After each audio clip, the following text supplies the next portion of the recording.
Nigeria's headline inflation, came in as higher at 29.9% last month. On a month-on-month basis, the headline inflation was 2.6% last month, and that was according to the statistics latest data, which came in earlier today. Just as Nigerians groan under unprecedented high food and energy prices, as well as a shortage of agricultural products and energy. And there is more to discuss on the state of Nigeria's struggling economy right now, as Kelvin Emmanuel, an economist and a director at Obsidian Achena, joins me live on the show. Thanks for making the time tonight. Thank you. This is a very interesting time we live in, and that's how mildly we can put it when we say interesting. But again, these are very tough times for Nigeria. Tough times for Nigerians, inadequate food, inadequate energy, but yet the prices keep going up. So whether you're paying higher for energy prices, you're not getting the electricity. If you're paying higher for food, you don't even get it at the market. So in terms of affordability. So as far as inflation numbers in today, give me your first word and thoughts on that. At headline inflation at 30%, food inflation at runaway 35.4%. I'm quite disappointed that the approach and response of the Federal Executive Council to the month-on-month increase in inflation is to set up a commodity board. A commodity board simply says that the government intends to place a ceiling on the prices of food commodities and basically goes against the law of demand and supply. And you're basically saying you're going to force the market to sell at a particular price and probably provide a subsidy for the difference in price. That goes against every natural law of economics. I think the government is addressing the issue of food inflation that is currently 34.4%, and I think in Lagos it's crossed 45%, in the wrong way. Because you don't subsidize consumption, you subsidize production. And that's the problem. So the question we have to ask, for example, is how many tractors do we actually have in Nigeria? In 2021, a 100 horsepower tractor was selling at 18.4 million. In 2024, the same 100 horsepower tractor is selling at 84 million. And the companies that bring in tractors are telling you can't pay Naira, you have to pay in US dollar. There's the issue of diesel. Diesel price is 1,150. I'm expecting diesel price to go up to 1,250, 1,300 within the next 2 weeks. Yeah? There is the issue of fertilizer. Fertilizer price was 7,000 Naira in 2019. Today, fertilizer is going for 42,000 Naira per bag. Why? Because 70% of the component that goes into blending fertilizer is actually imported from Morocco, from Canada, and from Eastern Europe. As well. Yes. So, if you look at the supply chain for food production, and you also consider a very critical factor, the fact that you don't have farm access roads. Governors pride themselves in building flyovers in urban areas. But how about farm access roads to bring in inputs and to bring out harvest? You don't have farm access roads across Nigeria. So what's the work of NALDA, Nigerian Land Development Agency, if you can't open land for mechanized farming? Including Ministry of Agriculture, Including Ministry of Agriculture. Resources. What's the work of Ministry of Water Resources if you can't build irrigation clusters around Nigeria to farm all year round? Instead of just waiting for the rainy season. For the rainy season. And then you have so much harvest at some point, then they all go to waste. As we speak, there is a shortage of about 5 million metric tons of rice paddy for millers across Nigeria to produce rice. So they end up smuggling rice paddy across the borders in CFA and in US dollar. And it has an impact on the price of the bag of rice. But this has been said many times that our food, produce, our agricultural products are being bought in Nigeria cheaply and taken across border. The same way we had the issue of fuel years ago, petrol, diesel, being ferried across the border. So how do we resolve that? Any idea? I don't think the government should concern itself about the food that is being taken out of Nigeria. By our neighbors. It's demand and supply. It's demand and supply. What they need to bother themselves about is in subsidizing production to increase supply. You have key commodities like soybean and like maize that goes into the production of poultry feeds. Yes. Yes. Nigeria consumes millet and sorghum. Yes. Nigeria consumes about and 1.4 million metric tons of poultry feeds on a yearly basis. No, I mean, a lot of poultries have closed down. The Poultry Association of Nigeria. The eggs. And the prices of eggs and chicken have gone up. So if for basic foods like this, you can't control the price of the input that goes into manufacturing the feeds and the FMCG products and that nutritional Nigerians goods, yes. consume, Yes. how do you want to regulate the price in the market? It's demand and supply. So the work is for the Minister of Water Resources, the Ministry of Agriculture, to focus on the supply chain and the buffers that is driving food inflation. Now we're setting out Mr. President spoke about the food problem in last year when he removed fuel subsidy. And he said there will be commodity boards, there will be more hectares of land that will be given to farmers. He said there will be some form of support for the farmers. Then we seem not to have heard everything. Then something is going on. They have state governors meeting with the Mr. President. They have committees being formed, holding very fanciful, televised press conference in Abuja in air-conditioned rooms and all of that. So do you think this whole idea of looking at the way of distributing foods to Nigerians and whatever, do you think that's the way to go? It's just like you saying that you're going to give the people 10,000 naira per month to be able to subsidize their suffering. It's a terrible idea because inflation is spiraling away. So we pump more food, more money. The ideas I have for the solution to food inflation in Nigeria, yes, they're not overnight ideas. And they're not ideas that are popular. For example, I'll tell you what. There is too much focus on road haulage, truck haulage for moving commodities from the north to the south. Watermelon for from moving Kano. Imported products from the south to the north. How do you backwardly integrate this? You need to focus on your steel sector because you don't have steel to build railway networks around Nigeria. You import steel. How do you import steel at 1,620 naira to a US dollar?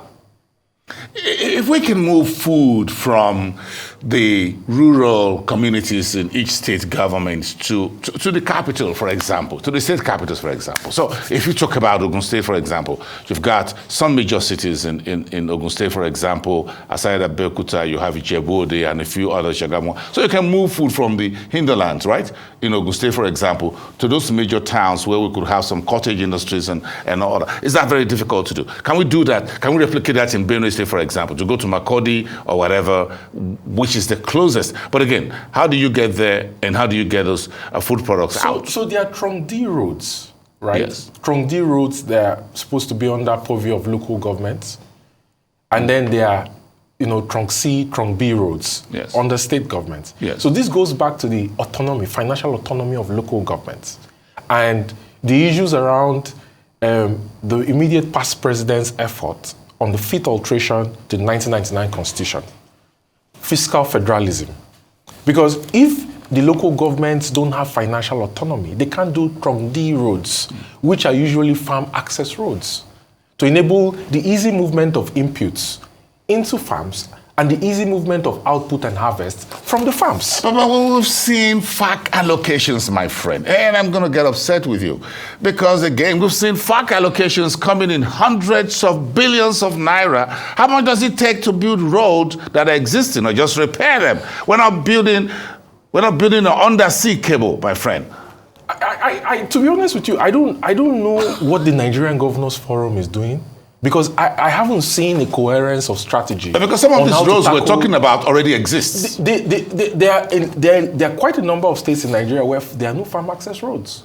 Well, no, I have first-hand experience when it comes to the difficulty it takes to move in inputs. The roads, yes, and the outputs. And, move out outputs. The roads are bad. What does it really take? Does it take gold and silver? It doesn't. And this is why the Nigerian Governors Forum, we need to go away from the platitude and the emergency reactions of the government. The Roman soldiers, the Roman Empire built one of the world's largest road network ever built by humans on Earth. And they just built it. So I don't understand building roads in 21st century becomes very difficult for governors and local governments with all the FAC allocations, because Mr. President was very happy, very enthused that with the removal of fuel subsidy, state governors now have a mountain of money. But the downside of that calculation, why should there be a downside? Is that their debt, especially the foreign debt, and the local debt that is subject to pendency from inflation to interest yield curve also went up. Are they repaying those debts? Or they're building roads with those debts, or they're building airports and setting up airlines and building flyovers. So it's both an issue of wrong priorities, yes, and the fact that they're not focusing on the real issues that will move the needle. You have two major issues controlling inflation: food and energy. These are the two major issues. Yeah, and for you to decouple inflation, you need to backwardly integrate. Because the fact that our supply chain is exposed has an impact on the reason why the Naira is on a free fall. The CBN keeps coming out with circulars. They are making very, structural changes. But the question we have to ask ourselves is, what's the limit to the effort that the monetary authority can put to bring back inflation? The difference between the headline inflation rate and the MPR is currently 11.15%. When they hold their meeting on the 26th, yes, subject to the ratification of the newly nominated board members, yes, they are going to decide if they want to drastically raise the MPR rate to tighten monetary policy. But that comes at the risk of commercial lending rates going to 38 or 40%. What do you think? How do you think they should decide on 27th?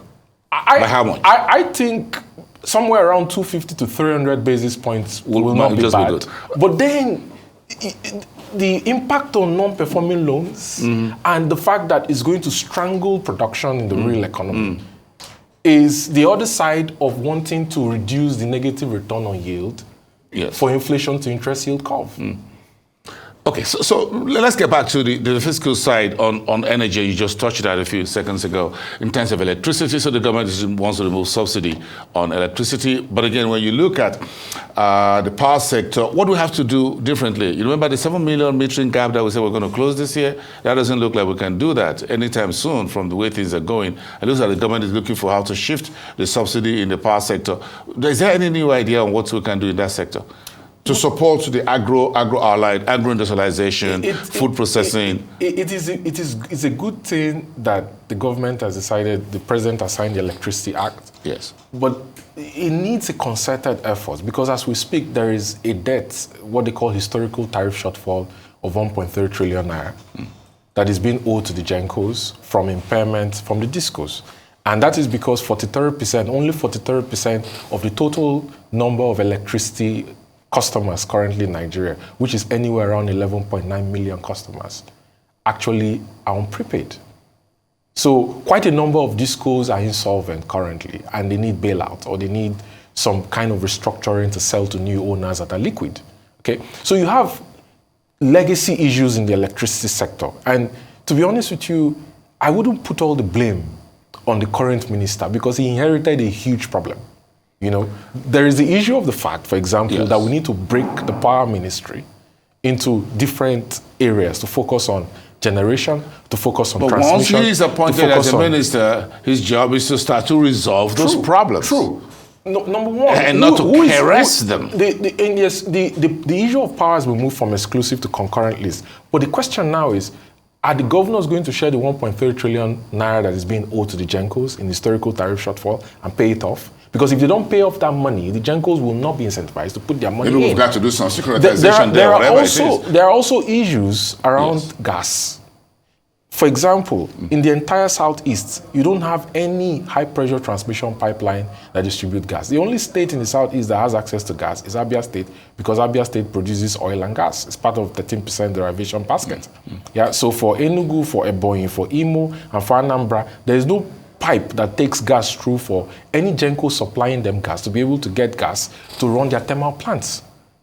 The price of LPF or low power fuel oil as the alternative to gas that is used to generate power has continued rising because of the exchange rate. So the question is, how do you get gas around the catchments that are subject to gas pipelines for increasing the generation capacity? That is a major problem. And the gas is also priced in US dollar. Part of the country you're talking about is where you have some of the bulk of our small and medium enterprises. Exactly. Yes. So this is the Southeast. In Anambra. Yes. In Aba. Yes. Yeah. So you need for NNPC to take the 151-kilometer proposed pipeline Yes. Aba, Owerri, Enugu, Yes. Onitsha, Nnewi, Yes. to FID. Yeah, maybe Umuahia here, whatever it is. So you also have the pipeline that runs through Benin, about 121 kilometers. It's not yet completed. AKK, it has there's a legal issue in court, a marital injunction by a third party on the issue of engineering design for the project before it started that has stalled the Abuja to Kaduna leg.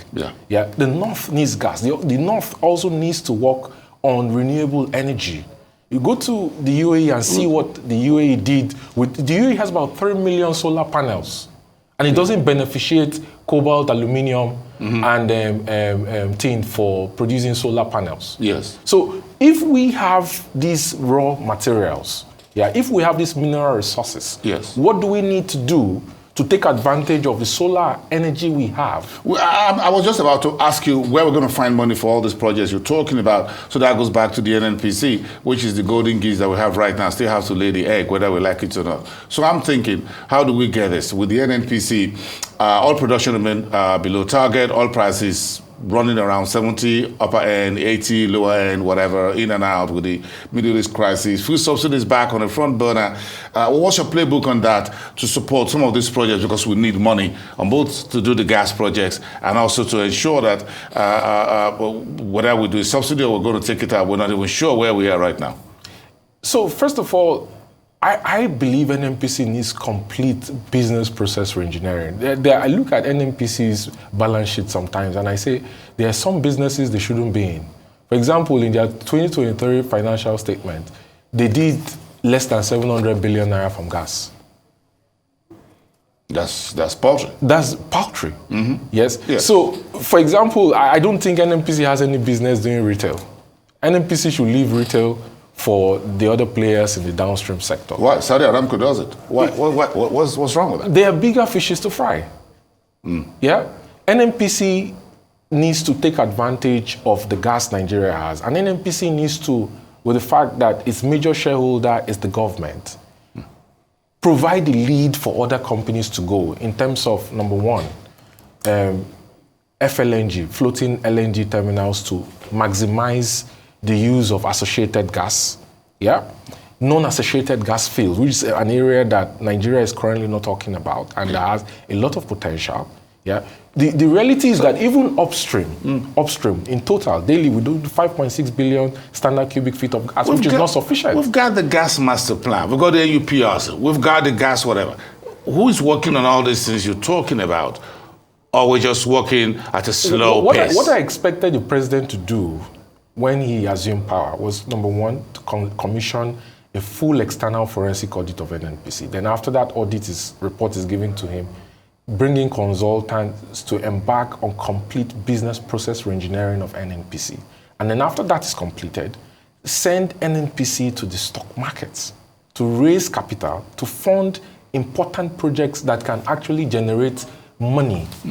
FX, to stabilize first the FX markets, and then secondly, to be able to fund capital expenditure for projects like the Nigerian-Moroccan gas pipeline. That's what I expected the president to do. So you think we should have done that perhaps before removing fuel subsidy? No, I don't think we should have done that. I think it was impossible to keep 7 trillion naira as an expense item on the government's balance sheet on a yearly basis. But again, you've got to test the waters to know if you can undress in public. Again, this is maybe it's a backward thinking, but again, the money is here. The subsidies will be removed. The money is given to state governors. Show me the money.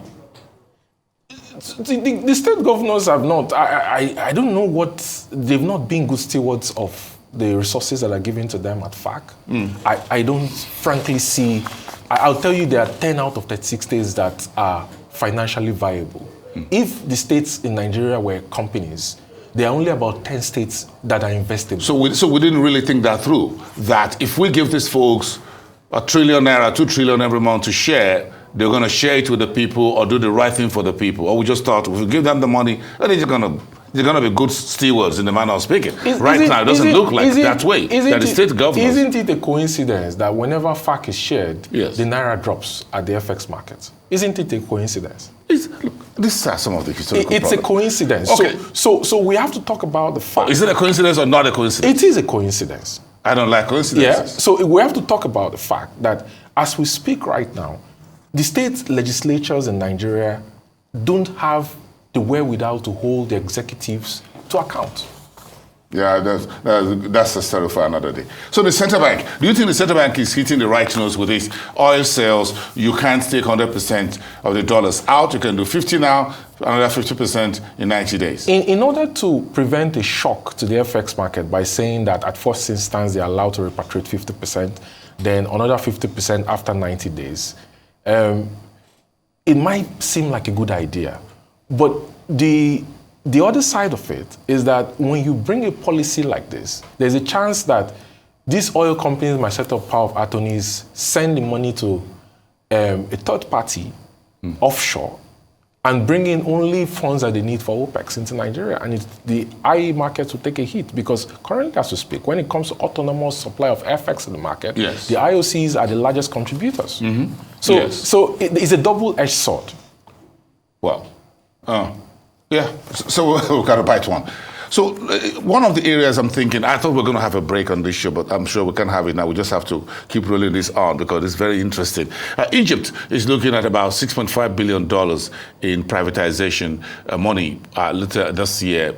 Kenya, just yesterday, the cabinet, the parliament, just approved privatization of 6 companies, including the Development Bank of Kenya, and a few other countries are doing that. Do you think we're moving as quickly as possible as far as privatization is concerned? We spent 8 years under President Buhari. I'm not sure we really crossed any deal in a significant manner. I was disappointed to hear that Shell supplied the Port Harcourt refinery 450,000 barrels of crude oil. At the same time, Dangote is considering importing crude oil and has issued tenders to export derivatives that he started refining abroad. I was surprised and shocked because Nigeria has no business in 2024 keeping government-owned refineries in place, number one. There are so many government-owned assets that should have been sold. Nigerian government has an obsession with the steel industry, and I don't understand why. Nyomco is not functional. Yeah. The Ajaokuta steel plant is not functional. I don't understand why these assets have not been privatized. And when you look at NNPC's balance sheet, you still see that they spend nearly 100 billion naira for compensation and welfare to staffs for not producing anything. We're going to talk a bit more about that. I got today, my bosses in the production room says we should take a break. We're going to take a break. Everyone, stand by. This is a conversation on the state of Nigeria's economy with Kelvin Emmanuel. We'll be right back into it. Yes, I'm in a conversation with Kelvin Emmanuel, who is an economist. And of course, he's also on the board of Obsidian Achana, Nigeria. Obsidian Achana. I got that right. Okay, it's good. So we're having this around privatization and where we can unlock some form of very quick and easy money in a manner of speaking. We've got a whole lot of these assets sitting now. So my worry is, how quickly do you think we should hit the ground on? And you talk about the obsession with the Ajaokuta steel mill or whatever. We could just let it go once and for all. I think this brings back to the question, the real intention and the role Ministry of Finance Incorporated was going to play in the economy when it was formed by the government, by President Buhari's government. And the fact that it doesn't make any sense for this government to set up Ministry of Petroleum Incorporated to manage oil and gas assets when the Ministry of Finance Incorporated is supposed to be there.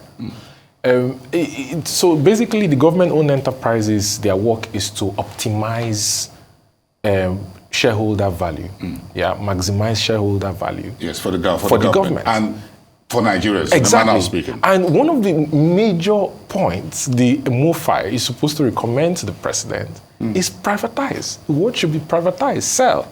Privatize, sell. Let business do business. Let us do the work of policy making and governance. So, across sectors, for example, there's a mismatch. When you look at the fact that assets like WACPICO, assets like NLNG, you have NNPC managing the FGN's assets in WACPICO and NLNG, and it doesn't make any sense. Because why will NNPC hold the government stake in these assets? MOFA is supposed as to be as a commercial entity. You're not a government entity, you're a commercial entity. Not an asset manager. Not an asset manager. The MOFA is the asset manager. Yes. MOFA is supposed to be the one in charge of all government-owned enterprises. Yes.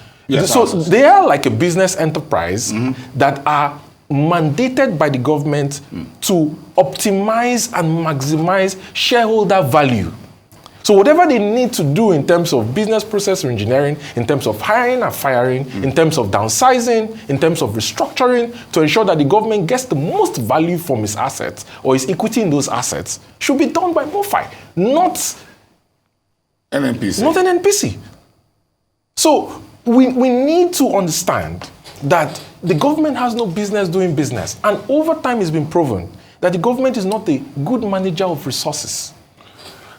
So you think the NNPC should be further trimmed down and taken to the market ASAP? NNPC should be a purely commercial entity. NNPC doesn't have any policy-making powers. That should be privatized Saudi Aramco. and subject to the market. Saudi Aramco is going back to the market to do roughly $20 billion this year in further IPO sales. You think that's the route Nigeria should go? That's the route Nigeria should go when you consider the fact that Saudi did $163 billion in revenues.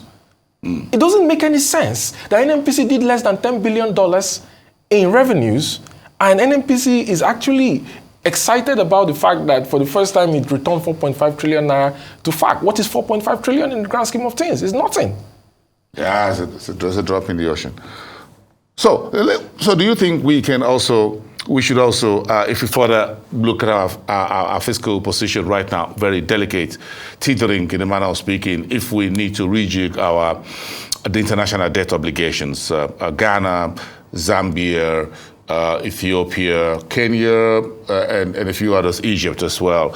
Do you think we should do that very quickly so that we can go back to the Eurobond market, whatever, now that the IMF is saying, look, we should remove subsidy on virtually everything in a manner of speaking? Do you think we can undertake that, or we should undertake that? What Nigerian government cannot afford to do, because about 38 to 39% of its foreign debt components is the Eurobonds market, is attempt in any way to default on the Eurobond obligation for 2025, which stands at $1.2 billion. It can decide it wants to refinance the debt and pay a premium. Which is what Kenya is doing which right is what now Kenya for the $2 billion, is doing. Yes. But what it cannot afford to do is in any way default on that. It can't default, it can renegotiate its bilateral debt with bilateral partners. It can renegotiate multilateral development loans, but it cannot default the commercial on commercial credit. That is the one that is most critical and most consequential. It's highly flammable. Highly flammable. It's like petrol. That's the one that so it needs to start putting money aside to ensure that in 2025, which is just less than 12 months away, it can pay back $1.2 billion to the So should we go to the World Bank right now, borrow some money, put it aside, or start calling those credits in earlier and say, take your money right now today. Thank you very much. It's nice doing business with you. And then we can move it forward. Should we do that right now? Would that buy us some time? When you look at the disaster that Project Gazelle was, 164.25 million barrels of crude oil in exchange for $30.4 billion in debt, which is like a financialization, calling future revenues back to the present. Yes. Yeah. I don't think it's good to further, place Nigeria's special drawing rights at the IMF for the World Bank Group to give us money. I don't think so, because Nigeria has about 4.4 billion units of special drawing rights at the IMF with the World Bank Group. Yes. I don't think it's a great idea. I think it's important for the government to realize that now it needs to take tough decisions. Now it's time for the elders in the room to step in and wear their big boy cap, what is your cash cow? NNPC. Yes. So we have $1.something billion maturing in Eurobond next year. So you think we can do some privatization this year, wherever, to get some easy money quickly off our own? We can do privatization to get money. We can transfer the GOEs to MOFI to start working, to start looking at the assets and start downsizing, restructuring, firing, and process reengineering. Yes. But most importantly, There are so many areas for NNPC to invest in. For example, NNPC can invest in the upstream processing of gas. NNPC can invest in floating LNG vessels. NNPC can invest in non-associated gas fields, high-pressure transmission pipe for export. Of all this will bring in revenue. Yes. So when you look at the fact that NNPC doesn't have cash to do capex, then you ask yourself, what are we really doing?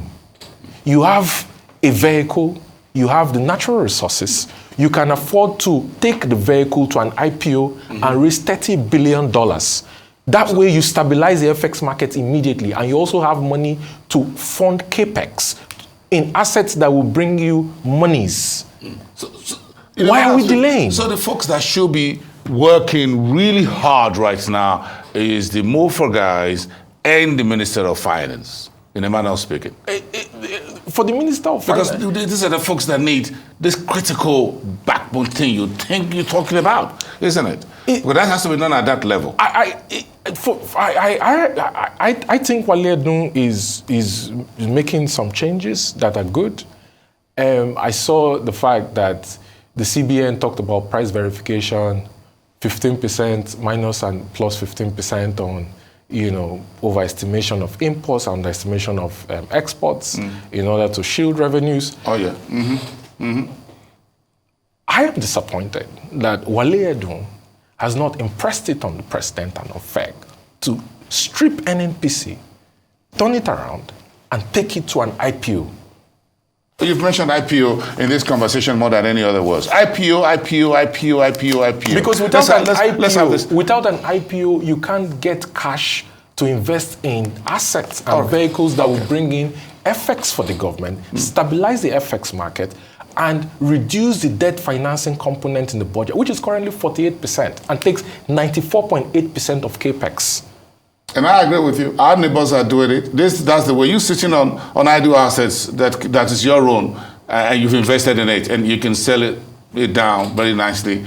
Why are you sitting down doing nothing about it, and you're just keeping them on your books when you can actually throw them off to the market and get some good money on it? It's been done before. I think we can do it again. Some folks say we don't have so much good assets to sell, by the way, but I think we have some. At least the NNPC is one. Maybe we need to do more very quickly in the power sector as well.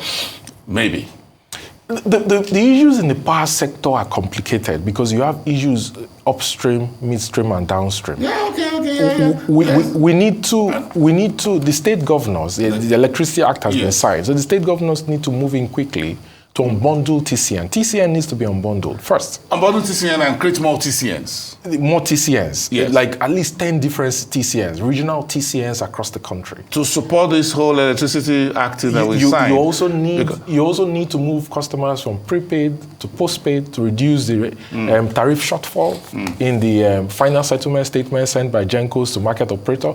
You need gas. Then you need to take advantage of comparative advantage in the regions. Kelvin. The north has solar, they have strong winds, take advantage of that. They have hydro, take advantage of that. The south has gas, take advantage of that. So perhaps if you just unbundle the Ministry of Power itself, but that's a conversation for another day. Thank you. It's nice having you here tonight. You've said enough for one day. Thank you so much. It's nice having you here on Arise Exchange.